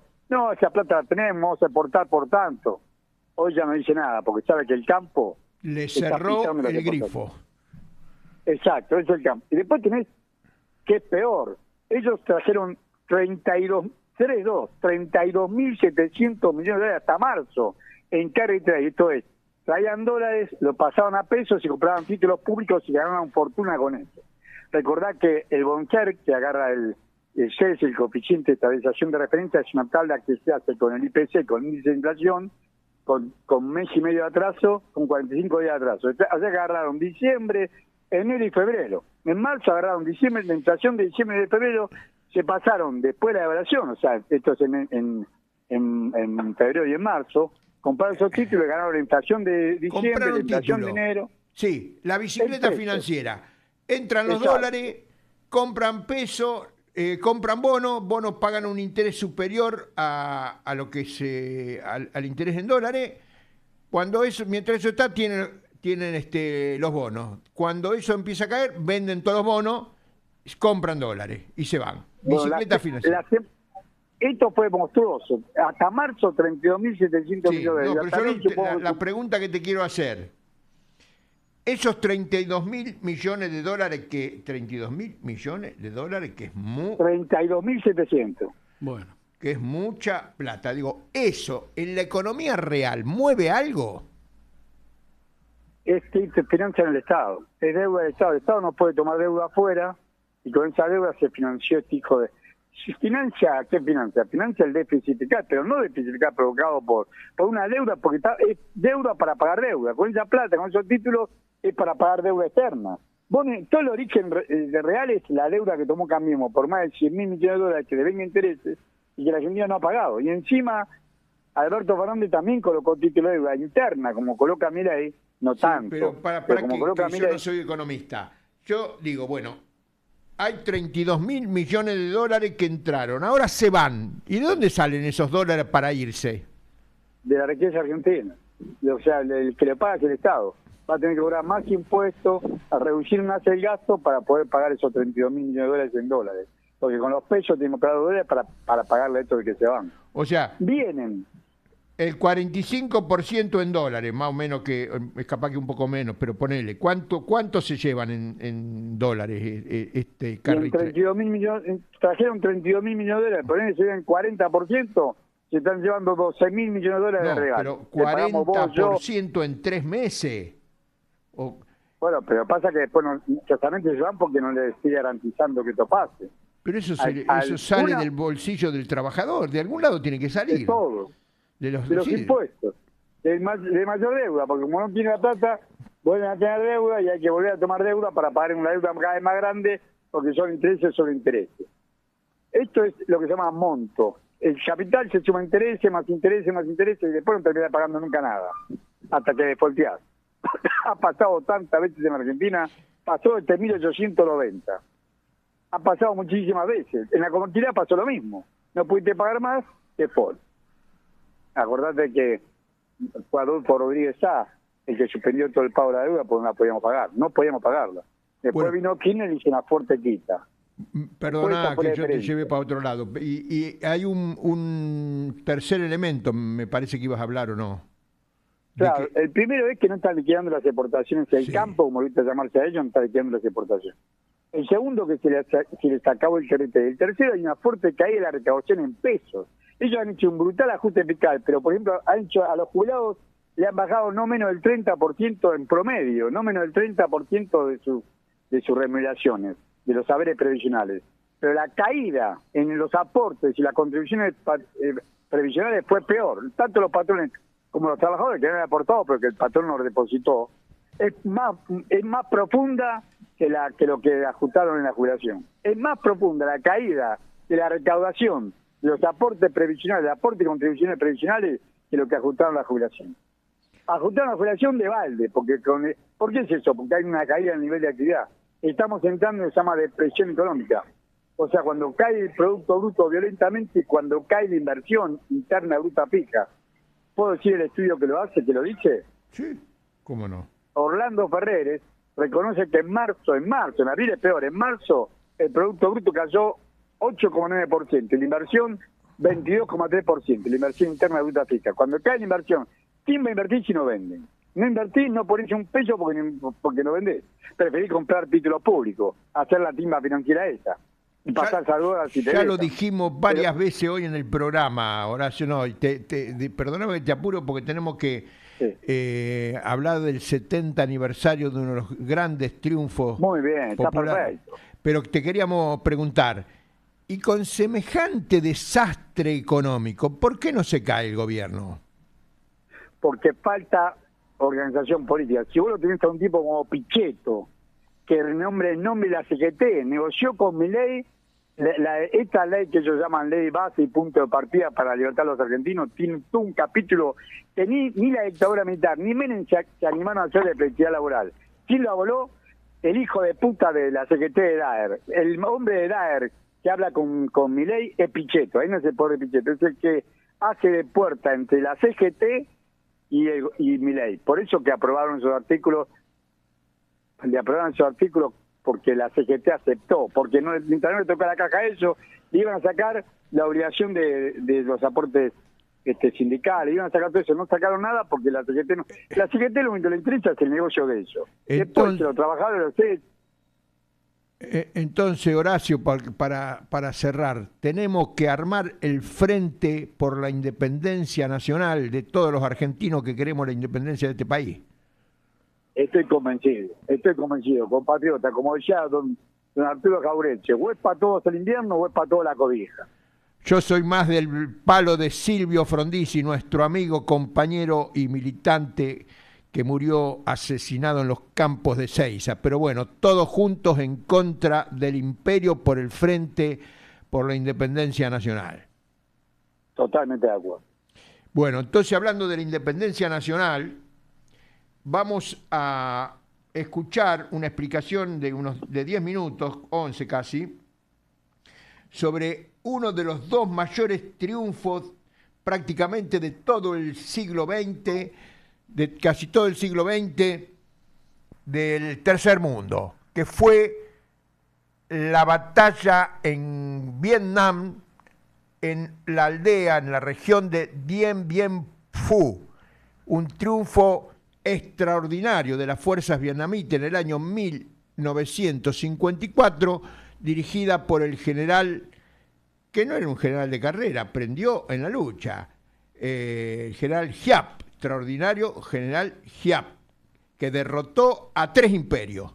Los vietnamitas con su general y con Ho Chi Minh derrotaron al imperialismo francés, al imperialismo japonés y al imperialismo norteamericano. Mañana se cumplen 70 años del fin de la batalla que duró como 100 días en Dien Bien Phu. Y la otra, ya que dijimos una de las dos, la otra gran batalla que tuvo una repercusión similar fue el triunfo de las Fuerzas Armadas cubanas en la batalla de Cuito, Cuanavale, entre diciembre de 1987 y marzo de 1988 contra las fuerzas racistas de Sudáfrica. Pero hoy vamos a escuchar este audio que nos explica detalladamente este extraordinario triunfo de las fuerzas revolucionarias del tercer mundo contra el imperialismo. Hola. El 20 de noviembre de 1953, paracaidistas del Cuerpo Expedicionario del Lejano Oriente de Francia descendieron cerca del poblado de Dien Bien Phu. Era la Operación Castor. y su misión: derrotar a las fuerzas del Viet Minh que buscaban la independencia de Vietnam. La acción que relataré a continuación fue peleada dentro del marco de la Guerra Indochina que había estallado en 1946. Y tras 7 años de lucha, para 1953, Francia estaba perdiendo esa guerra. Las fuerzas del Viet Minh ya habían ocupado casi toda la sección norte de Vietnam, e incluso en su ofensiva de 1952 a 1953, los vietnamitas ocuparon grandes extensiones del reino de Laos.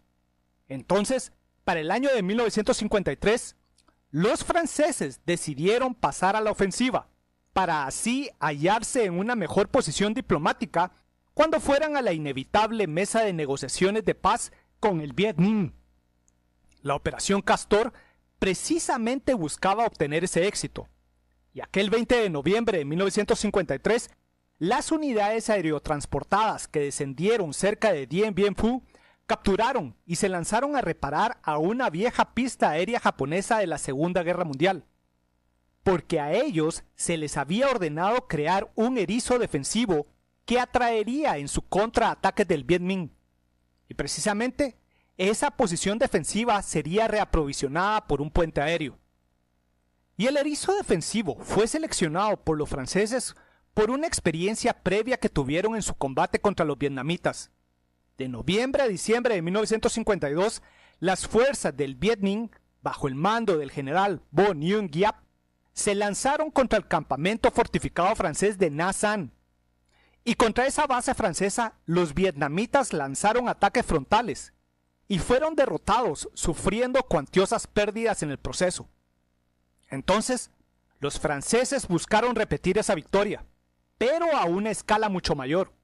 Y así, tras 3 meses de preparativos, para el día 13 de marzo de 1954, los franceses ya tenían en esa zona a 7 reductos fortificados defendidos por 10.800 soldados, numerosas piezas de artillería, 10 tanques ligeros M-24 Chaffee y varios aviones de combate y de apoyo en la pista aérea de la base. Y precisamente ese día 13 de marzo comenzó la esperada batalla. Pero lo interesante es que ese día la batalla comenzó con un intenso fuego de artillería vietnamita. Un fuego devastador que alcanzó emplazamientos de armas, depósitos y posiciones defensivas francesas con gran efectividad, y que fue concentrado principalmente contra el bastión Beatriz. Y luego del gran bombardeo, las unidades de asalto vietnamitas se lanzaron al ataque. Y contrario a todo lo esperado por los franceses, Beatriz cayó en manos de los vietnamitas al día siguiente. Ese mismo día que cayó Beatriz, el 14 de marzo, otro diluvio de proyectiles de artillería cayó sobre el bastión Gabriel. Oleadas de tropas vietnamitas se lanzaron al ataque. Muchos atacantes murieron, pero numerosas posiciones francesas fueron arrolladas y sus ocupantes murieron o se rindieron. Y para el día siguiente los escasos defensores que aún quedaban abandonaron la posición. Luego fue el turno de Anne-Marie, y para el 17 de marzo aquella posición también fue abandonada. En 4 días de intenso combate, toda la sección norte de las defensas francesas había caído. Y eso no es todo. Desde el día 14 de marzo, la pista aérea de Dien Bien Phu se halló bajo un intenso fuego de artillería vietnamita. Y a partir de esa fecha, la pista aérea fue clausurada. Y eso no es todo. Los vietnamitas también trajeron a la lucha una gran cantidad de armas antiaéreas. Y con el fuego de esas armas, menos y menos provisiones y refuerzos lograban arribar por paracaídas a la plaza francesa. Todo el plan defensivo francés estaba desmoronándose. Plan defensivo que se basó en su experiencia previa en la batalla de Nha San.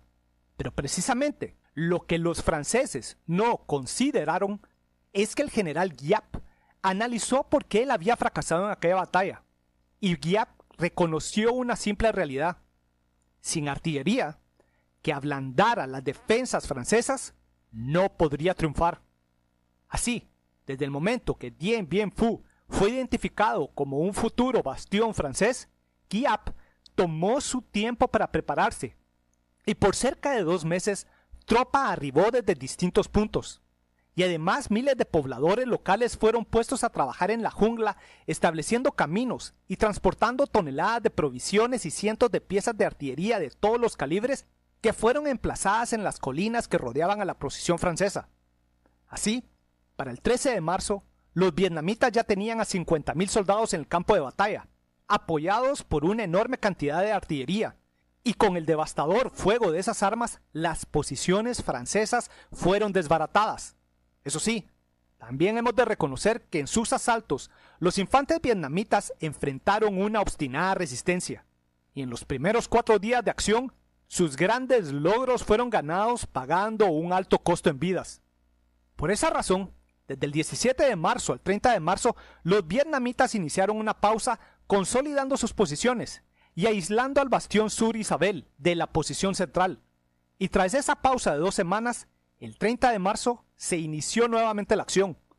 Ese día, otro violento bombardeo seguido por ataques masivos de infantería fueron lanzados contra Elean y Dominique.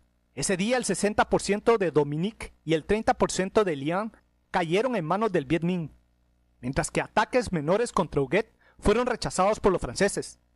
Por los siguientes días, hasta el 5 de abril, franceses y vietnamitas se lanzaron ataques y contraataques, pero pese a las bajas que sufrieron, poco terreno fue ganado o perdido por los adversarios.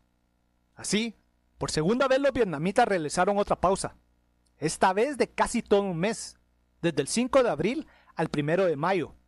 Y mientras el Viet Minh consolidaba sus posiciones, ahora inició una guerra de trincheras, cavando trincheras de asalto para colocarse tan cerca como fuera posible de las posiciones francesas, y desde allí lanzar nuevos asaltos. Así, lentamente fueron ganando más terreno, y poco a poco las posiciones de Huguet fueron capturadas.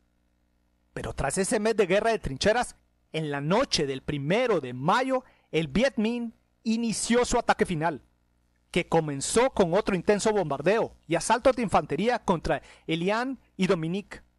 Ese día numerosas posiciones cayeron, y los ataques continuaron hasta el 7 de mayo, cuando finalmente toda la posición central francesa fue conquistada. Ese día en Isabel los defensores del bastión intentaron cortar su camino fuera de la zona, pero de 1.700 hombres de aquella guarnición, solo 70 lograron llegar a Laos. La batalla había terminado. Dien Bien Phu fue una enorme victoria para el Viet Minh, y para julio de ese año se arribó a un tratado de paz. Vietnam fue abandonada por los franceses, pero Vietnam fue dividida en 2 partes a lo largo del paralelo 17, y lo demás es historia. Bueno, hemos llegado al final de otro video. De 16.000 franceses que participaron en la batalla, 2.000 murieron, 1.700 desaparecieron y 11.700 fueron capturados. Se había perdido al 99% de aquella fuerza. De los 50.000 vietnamitas que lucharon en esa batalla, se cree que 4.000 murieron y 9.000 fueron heridos, el 26% de su número. Lo interesante es que el ejército irregular vietnamita había logrado triunfar sobre el ejército regular francés. Y el triunfo de los vietnamitas se debe a que el general Giap tomó su tiempo y reunió y usó magistralmente a una enorme cantidad de artillería. Y entre otras razones para el uso efectivo de su artillería, el Viet Minh logró ocupar, sin tener que luchar, el terreno alto alrededor de Dien Bien Phu. Y gracias a ello, no solo sus observadores tuvieron una vista perfecta de las posiciones francesas, pero además sus artilleros pudieron utilizar sus armas con un fuego directo contra los bastiones franceses. Sencillamente, la clave del éxito vietnamita en Dien Bien Phu se halla en la disposición del general Giap de analizar el por qué él había fracasado previamente en Nha San. Simplemente, Giap estaba dispuesto a aprender de sus errores. Y para nosotros esa tiene que ser una enorme lección de vida. Así de simple. Bueno, espero que este video les haya gustado. Y si les gustó, estoy más que seguro que les van a gustar el contenido y la narración de mis libros que tengo a la venta con la editorial Almuzara y con Amazon. Y también, si desean, pueden apoyarme por medio de mi cuenta de Patreon. Y siempre le agradezco mucho. Para agregar, después de semejante triunfo, Ho Chi Minh, el tío Ho, el presidente de Vietnam, le manda un telegrama a Giap. No son textuales palabras, pero más o menos. Más o menos. Ha sido un gran triunfo. La lucha recién empieza. Nada de brindemos, qué sé yo. Esto lo digo porque para derrotar al enemigo que estamos enfrentando, paciencia vietnamita, que vamos a triunfar. Ahí estamos viendo a Silvia Visconti. ¿Qué hacemos, jefa? Seguimos derecho viejo con la invasión. A ver, que lo diga Silvia. ¿De qué nos vas a hablar hoy, Silvia Visconti? Estás muteado. Ya va a hablar. No te estamos escuchando. No te escuchamos. Sí, estaba boteado. Ahora sí. Bueno, te decía, te saludaba Daniel, a vos, a Javier y también a toda la audiencia. Y bueno, en realidad, después del paréntesis de la semana pasada con el tema del 1 de mayo, y con todo el aire en la camiseta de haber participado en este 1 de mayo en mi ciudad, en la ciudad de Montevideo, en una enorme manifestación. Después nos va a explicar ese aire en la camiseta, nunca lo había escuchado, ese giro montevideano. El aire en la camiseta, ¿viste? Es como para adelante. Uno se imagina, pero no lo había escuchado. Para adelante que empujan de atrás. Y bueno, y después de haber participado, como te decía, en el acto y en la manifestación, que muy numerosa en la Avenida Libertador, hoy voy a retomar en este espacio el tema de las intervenciones de Estados Unidos en América Latina, en una de esas intervenciones que tal vez son menos conocidas o por lo menos tenemos menos conocimiento que otras acá en el sur. En este caso, vamos a empezar por recordar que en la tarde del 28 de abril de 1965, una fuerza anfibia de la Infantería de Marina de los Estados Unidos desembarcó en las costas de la República Dominicana. Esta fuerza, que comenzó con unos 500 hombres, alcanzaría poco tiempo después a casi 42.000 hombres, entre soldados y marines, que invadieron la isla. Un día después de este primer desembarco, el presidente de Estados Unidos, que era Lyndon Johnson, informó al Consejo de la OEA y llamó a una reunión de consulta que comenzó a funcionar el 1 de mayo. Estados Unidos buscó justificar en esa reunión el desembarco de sus tropas en la isla, con el argumento de que se trataba de una medida de protección para los ciudadanos norteamericanos y de otras nacionalidades que estaban en peligro como consecuencia de que, bueno, en República Dominicana había una crisis interna política y, bueno, propuso entonces Estados Unidos comprometer al resto de los países de América Latina en la creación de una fuerza interamericana de paz para disponer en ocasiones similares a esta de esa fuerza de intervención. Y bueno, el 6 de mayo se hace esta 10ª reunión de consulta que aprueba la creación de una fuerza interamericana de paz que se conformaría con los contingentes que voluntariamente iban a aportar las naciones participantes. La implementación de esta fuerza implicó una serie de discusiones en el seno de los países de Latinoamérica, porque existieron varias divergencias. Primero, cuáles iban a ser las funciones que iba a tener esta fuerza de paz, cuáles eran las misiones que debería cumplir, cómo iba a ser el ejercicio de las acciones, quién iba a elegir al comandante de esas fuerzas. Esas eran algunas de las discusiones. Hay que decir que Chile Uruguay y México se opusieron a la creación de esta fuerza de paz.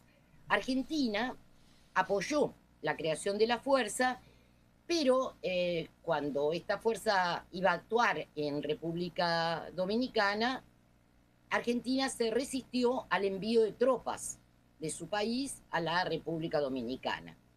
Esta actitud, esta postura del presidente argentino Illa produjo una cantidad de discusiones en el gabinete, en su gabinete y también en el Congreso argentino. Quienes apoyaban el envío de tropas alegaban la importancia de tener una presencia en el ámbito internacional, darle un lugar a la nación argentina a través de su ejército en el contexto internacional. Y también estaba detrás la posibilidad de recibir entrenamiento y equipos para el ejército a través de los Estados Unidos. Silvia, si tenés el dato, ¿sabés los partidos que se opusieron que se opusieron al gobierno, que querían mandar tropas, los partidos argentinos en ese debate? En realidad no tengo el dato porque no me fijé quiénes eran los que, digamos, no tenía datos de cómo se votó en el Congreso. Pero, digamos, lo que sí el partido de gobierno, a través de Illa, estaba en contra de enviar tropas. Sí. Lo que había aceptado era la creación de este organismo que podía intervenir en otros lugares. Pero bueno, creo que seguramente todos los sectores más conservadores debieron apoyar el envío de tropas, porque, digamos, estaba también en discusión no solamente este tema de obtener apoyo para la formación del ejército y para recibir ciertas compensaciones de Estados Unidos, sino también la necesidad de disputarle a Brasil el papel de gendarme en el sur con respecto a Estados Unidos. De hecho, estas fuerzas de paz van a ser lideradas por un comandante brasileño. Entonces, bueno, estos eran los temas que estaban ahí en discusión. En general, los sectores que se oponían lo que hablaban era de la tradicional postura argentina de no intervención y de neutralidad en conflictos en otros lugares. Ahora bien, ¿cuáles podemos decir que son los antecedentes de esta intervención de Estados Unidos? Para empezar, el Mar Caribe ha estado en los planes norteamericanos desde siempre, ¿no? Ya a fines del siglo XIX, Alfred Mahan hablaba de que, bueno, esa zona era la llave estratégica de los dos grandes océanos, el Atlántico y el Pacífico. El presidente, que no lo has nombrado todavía, pero que estoy casi seguro que era Juan Bosch, el presidente dominicano, después de eso escribió un libro que se llama El Caribe, Frontera Imperial, de Cristóbal Colón a Fidel Castro. Es un libro extraordinario. Yo creo que del mismo nivel que la historia de la Revolución Rusa de Trotsky, bueno, El Caribe, Frontera Imperial, es un libro impresionante, impresionante. Que justamente dice lo que está, por eso me acordé, lo que está diciendo. Sí, claro, era estratégica, ¿verdad? Toda la zona del Golfo de México y del Mar Caribe tenía una importancia estratégica muy fundamental para Estados Unidos. Entre otras cosas, también estaba en cuestión el control del Canal de Panamá, ¿no? Y la zona del control del Canal de Panamá. Bueno, ya en 1906, Estados Unidos va a intervenir por primera vez en República Dominicana, cuando esta isla había contraído una serie importante de deudas con los países europeos y que no podía pagar. Entonces Estados Unidos firma un acuerdo, que primero es provisional, pero luego se convierte en un acuerdo, un año después, en un acuerdo estable, por el que se hace cargo de las deudas dominicanas a cambio del control de todas las aduanas y por lo tanto el control de la economía de la República Dominicana. Bueno, a partir de entonces, las empresas norteamericanas realizaron una cantidad de inversiones importantes en el país caribeño, en especial en la industria azucarera, y ya para la década de 1910, cerca de la mitad de los ingenios azucareros, que era la principal producto de exportación de República Dominicana, eran propiedad de empresas norteamericanas. En 1916, los Estados Unidos realizan una nueva intervención militar que se va en República Dominicana, que esta vez va a durar 8 años, hasta 1924, y que pondría a la ciudad de Santo Domingo directamente bajo el mando del contraalmirante estadounidense Harry Shepard Knapp. En este tiempo se llevó a cabo toda una serie de reestructuración política, económica y militar dentro de República Dominicana que favorecía los intereses, obviamente, de Estados Unidos. Aquí también el tema fue las deudas impagas. Bueno, desde 1930 y hasta su asesinato en 1961, el país estuvo gobernado directa o indirectamente por la familia Trujillo, fundamentalmente por Rafael Leónidas Trujillo y luego por otros presidentes títeres y también por miembros de su familia. Y durante ese largo periodo, obviamente que Trujillo contó con el apoyo incondicional de Estados Unidos. En diciembre de 1962, una vez que había sido asesinado Trujillo, hay elecciones y es elegido como presidente en las primeras elecciones realmente democráticas Juan Bosch, del que tú hablabas recién, fundador del Partido Revolucionario Dominicano, asumiendo en febrero de 1963. Y lo primero que hace Bosch es una serie de planes económicos, entre los cuales estaba una reforma agraria, un proyecto de reforma agraria, la suspensión de una serie de contratos que había firmado el gobierno anterior con la ESO Standard Oil para construir una refinería de petróleo. Establece la recuperación de los bienes que se habían apropiado la familia Trujillo, la fijación de precios topes para la venta del azúcar, el control de los precios de los productos de primera necesidad, la nacionalización de la industria eléctrica. Bueno, todas estas medidas tocaban obviamente intereses de la oligarquía dominicana y también de las empresas estadounidenses. Este va a ser un motivo para la nueva intervención, pero no el único, porque también hay que pensar que la revolución, se había producido la revolución cubana y Estados Unidos estaba decidido a no permitir lo que él consideraba la posibilidad de que el comunismo se expandiera en una de sus zonas de influencia más próximas a su territorio. Así que apenas unos 7 meses después de haber sido electo Bosch, por más del 60% de los votantes, un grupo de militares conservadores, junto a la poderosa élite de la oligarquía dominicana y también la jerarquía católica y el apoyo de Estados Unidos, ejecutaron un golpe de Estado el 25 de septiembre de 1963. En el cuerpo militar intervino el general Wessing, que, digamos, su importancia es que controlaba el centro de entrenamiento de las Fuerzas Armadas, que era un grupo de élite que se había formado bajo la ayuda de Estados Unidos durante el gobierno de Trujillo.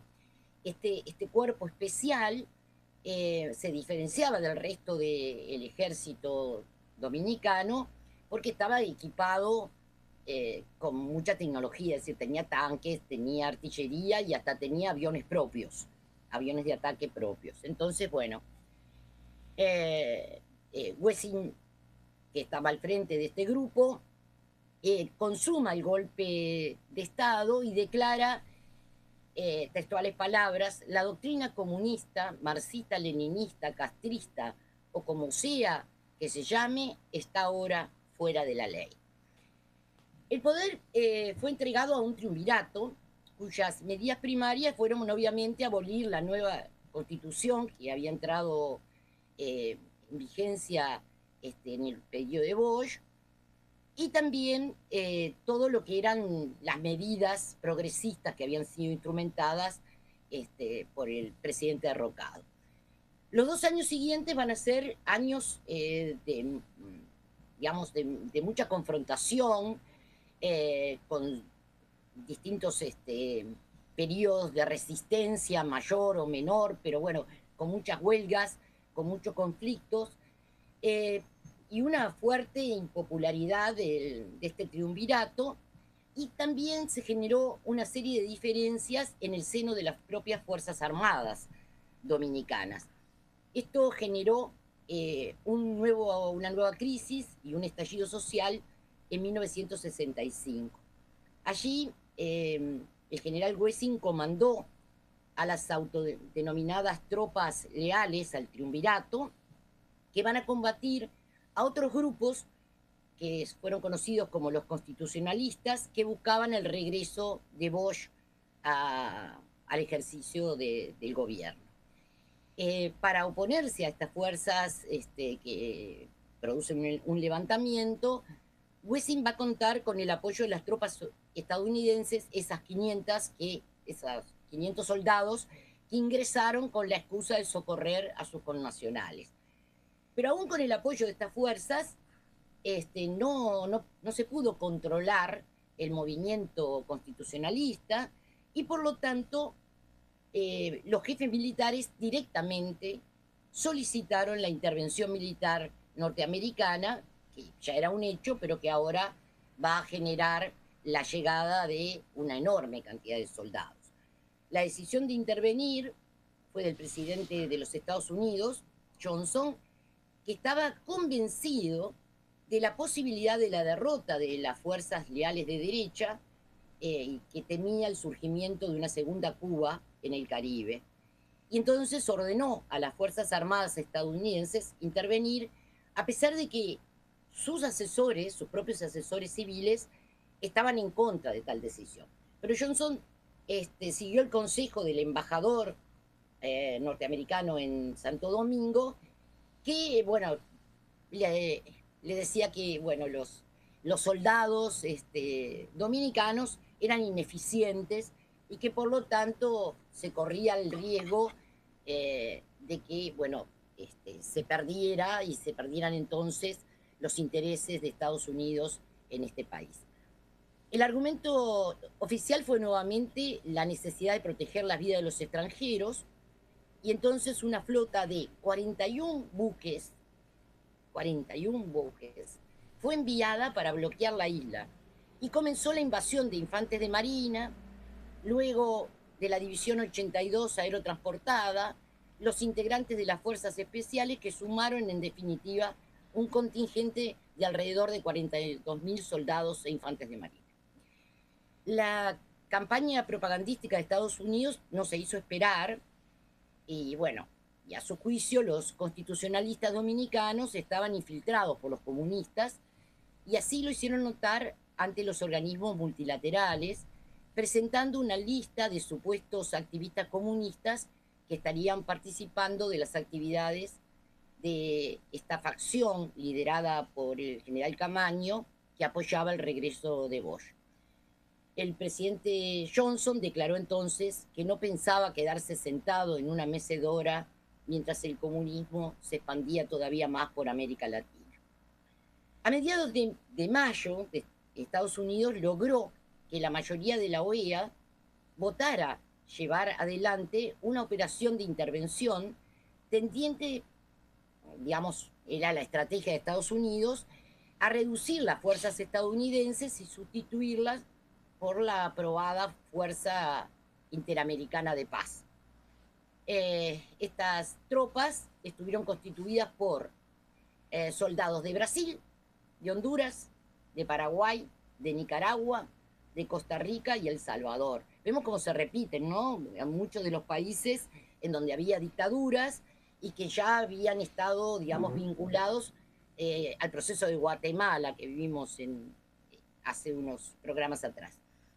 El 15 de junio de 1965, los tanques estadounidenses habían entrado a la ciudad y la resistencia se mantuvo igual con barricadas y bombas molotov. Los combates continuaron hasta el 31 de agosto de 1965, cuando se declaró una tregua. La mayoría de las tropas estadounidenses abandonarían poco después el control de las operaciones de mantenimiento de la paz, como se le llamó, que fueron entregadas a las tropas brasileñas, aunque Estados Unidos mantuvo su importante presencia militar hasta el 21 de septiembre de 1966. Precisamente en las elecciones presidenciales que se celebraron en 1966 y con un clima de fraude, con el apoyo abierto del gobierno estadounidense, va a triunfar la candidatura de Joaquín Balaguer, quien había sido presidente títere durante la era de Trujillo. En definitiva, la intervención de Estados Unidos en la República Dominicana, esta que comentamos, con esa enorme movilización de hombres, y volviendo un poco a la práctica de las invasiones directas, ¿verdad? Echó por tierra todas las políticas de las que se hablaba de la buena voluntad entre los países latinoamericanos y Estados Unidos. Y evidenció el papel pro-estadounidense de la OEA, que respaldó retroactivamente la intervención unilateral de Estados Unidos para que Estados Unidos quedara un poco mejor en el concierto internacional, ¿no? Cediendo a las presiones imperialistas. Esta actitud se enmarcó en el clima de la Guerra Fría, con la intención de contrarrestar la posible expansión del comunismo, y con la intervención de la OEA en la República Dominicana se va a sentar un precedente peligroso, quedando al descubierto el control de la OEA por parte de Estados Unidos. A mí me pareció importante recordar que, recordar este hecho precisamente por la participación de la OEA, porque durante el ciclo de los gobiernos progresistas de comienzos de este siglo XXI, este control de la OEA por Estados Unidos de alguna manera fue enfrentado mediante la creación de otros organismos como el ALBA o CELAC. Los gobiernos progresistas, de manera disímiles y con evidentes variantes, pretendieron retomar algunos principios de independencia con respecto a Estados Unidos, que en unos casos se manifestaron más fuertemente con expresiones antiimperialistas y en otras fueron más tibias, pero al menos le quitaban la iniciativa de la OEA, a las iniciativas de la OEA su carácter preferencial. El avance de las derechas, las dificultades de los gobiernos progresistas y sus propios errores han creado hoy en día una coyuntura favorable, ¿no? Ya desde más o menos el 2015, del 2015 para acá, para que la OEA vuelva a retomar su protagonismo proestadounidense y apañar la injerencia tradicional de Estados Unidos en América Latina. Y bueno, me parecía entonces que recordar que el imperialismo norteamericano ha tenido ese papel de injerencia en América Latina y ha utilizado distintas metodologías para ellos. En algunos casos, como habíamos visto, la acción encubierta de la CIA. En otros casos, la invasión directa con sus marines, y en otros, a los organismos internacionales que controla y domina, como la Organización de Estados Americanos. Bueno, me salté el tema musical, del que tal vez podamos escuchar un fragmento ahora, porque pensé que no me iba a dar el tiempo de poder concluir esto. Y bueno, el tema que les iba a proponer escuchar es de un grupo dominicano, por eso me parecía interesante, que se llama Expresión Joven, y el tema se llama Está llegando la hora. Buenísimo. Vamos a escuchar. Está llegando la hora, ojalá.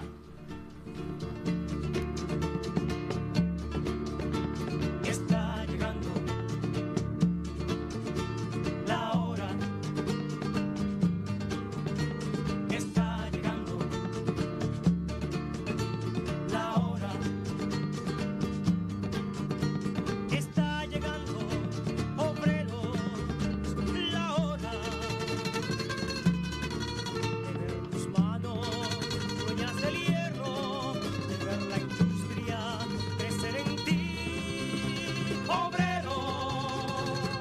Está llegando la hora, sí, obrero, de empezar a luchar, sí, obrero. Bueno, está llegando la hora del grupo dominicano y la hermosa intervención de Silvia Visconti. Nos estamos yendo hasta el próximo lunes, acá con Javi, con Dayana y bueno, y todo el equipo. Nos vemos hoy que 6 y 3, el 13 de mayo nos volvemos a encontrar, programa 226. Ahí Hasta nos el vemos. lunes. Hasta el lunes.